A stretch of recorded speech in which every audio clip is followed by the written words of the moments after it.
avec moi, c'est pas fini, non, Monsieur le Président. Oui, moi, je voulais me lever pour vous rendre hommage, vous remercier, parce qu'on m'a remercié à l'instant. Je crois que je peux citer le nom, le prénom, le nom du poisson rouge de quasiment tout le monde dans la salle. On se connaît tous. Il y a un lien qui s'est créé, mais ce lien, il a permis de construire. D'abord parce qu'un projet comme celui-là, c'est un projet qui est en mouvement permanent. Cocteau faisait dire à un de ses personnages, ce qui est authentique a besoin de liberté, et la liberté a forcément affaire à la suspicion. La culture scientifique, c'est un objet public non identifié. Tout le monde a rappelé régulièrement ce soir, ce qu'on ne fait pas assez, que culture et science sont imbriqués, l'un étant dans l'autre, et le mouvement de l'un vers l'autre, des maisons comme les nôtres, essaie au jour le jour, au quotidien, non seulement de le générer, mais d'en créer les conditions d'une compréhension.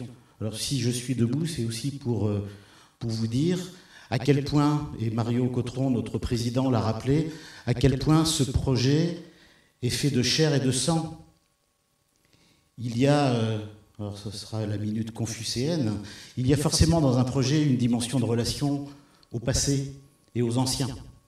Certains d'entre vous l'ont rappelé, rien n'aurait été possible sans cette utopie, ce rêve qu'avaient certains, dont certains sont dans la salle. Jean Jackson, avec qui c'était mon premier interlocuteur, et je voyais bien quel lien il y avait entre ce projet de 77 et les errements momentanés de 90. Mais tout au long de ce cheminement, puisque le chemin se fait en marchant, en fait, il y a des compagnonnages qui se sont créés. Alain est venu vendredi matin assister à une réunion importante. Et le banc et l'arrière-ban de l'histoire des sciences françaises étaient là, sciences humaines aussi. Et on voit bien qu'il trouve ici, et le mot confiance a de l'importance, de quoi sortir de leur silo disciplinaire et thématique pour pouvoir créer du lien. Alors quand je dis ça, c'est simplement qu'on a essayé de générer quelque chose qui permette d'être performant, mais au sens latin du terme. Être performant, c'est sortir des formats, sortir des conformismes, sortir des habitudes. Et en cela, ça nous oblige à, en permanence, repenser ce que l'on fait, le réévaluer en permanence. Quand on cite les quasi 3 millions de personnes qui sont venues là, et qu'on regarde ce qui se passe dans nos locaux et à l'extérieur, on voit que ce sont autant d'individualités pour les plus jeunes en formation et pour les plus anciens, plus ou moins connaisseurs, des personnalités qui ont besoin de se confronter, de libérer une parole, mais dans la concorde. Mes collègues du Centre de culture scientifique de Grenoble ont vécu dans leur chair le fait de voir brûler leur centre, je le redis. Donc ça veut dire qu'on est à la frontière.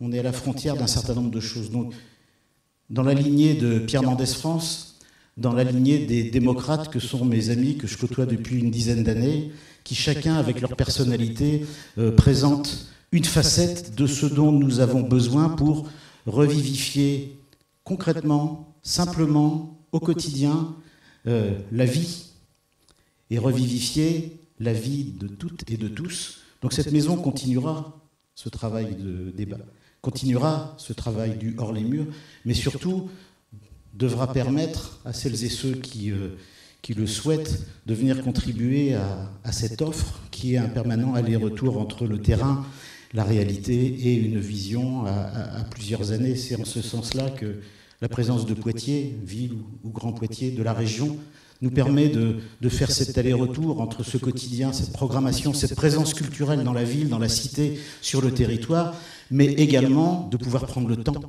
y compris le temps de la confrontation. L'inattendu est important. C'est un projet de chair et de sang. Et effectivement, notre équipe a ici vécu bien des coups portés par le sort. Ça a lié l'équipe. Elle est au service de nos publics, elle est à votre service, et ça vous le savez. Et puis tout ça, puisqu'on a parlé de moi, c'est possible parce que moi j'ai des amis qui revivifient en permanence mes doutes, mes incertitudes, pour en permettre une transformation, une régénération. Mes camarades physiciens parlent de thermodynamique et d'entropie, je pense qu'il y a des choses autour de ça, certainement. Et en ce sens-là, moi, je voulais remercier certains ou certaines qui sont ici, les premiers qui m'ont appris à mettre le lien entre culture, science, très concrètement, ils sont là, c'est Michel Brunet, Jacques L'Enfant, qui m'ont permis de regarder comment ça pouvait se passer dans la ville. Et quand je suis arrivé ici, Jacques Centraux, le maire de Poitiers, m'a permis aussi d'envisager quelque chose qui était, à l'époque, improbable. Dernier point, peut-être, et le plus important, c'est que cette trajectoire, elle est rendue aussi permise par l'amitié de toutes et tous, mais cette amitié, elle est au service. Elle est au service de nos concitoyens, parce que le temps est compté pour permettre un certain nombre de choses. Et puis je voulais simplement dire que certainement voici venu le temps des habitants, et c'est à eux qu'il faut penser, c'est pour eux qu'il faut éventuellement modifier nos pratiques, les usages, la façon de faire les choses. Cette maison sera présente aux côtés de celles et ceux qui conduisent une politique dans la concorde, dans le lien avec toutes et tous. Et là-dessus, je voulais vous raconter une anecdote. Moi, j'ai été hanté dès mon enfance, lorsque, en Dordogne, à Villefranche-du-Périgord, gamin, 6-7 ans, j'avais autour de la table des anciens combattants de la Première Guerre mondiale, des FFI, et un grand-père qui avait été un collaborateur. Tout ce petit monde qui avait dans la chair cette confrontation forte, tout ce petit monde, alors on est dans le sud-ouest, vivait autour de la table, cette confrontation permanente, et moi m'a permis de faire, au-delà des confrontations, des synthèses en mouvement, et ces synthèses, on en a besoin. C'est la dialogique d'Edgar Morin, c'est toute sphère, tout périmètre détient en son sein son contraire, et c'est les deux qu'il faut lier.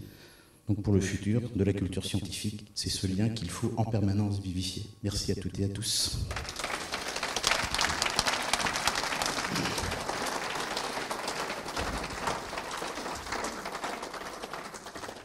C'est l'équipe de Mendès France qui a fait des toasts toute la journée, alors donc profitez de la soirée. Merci.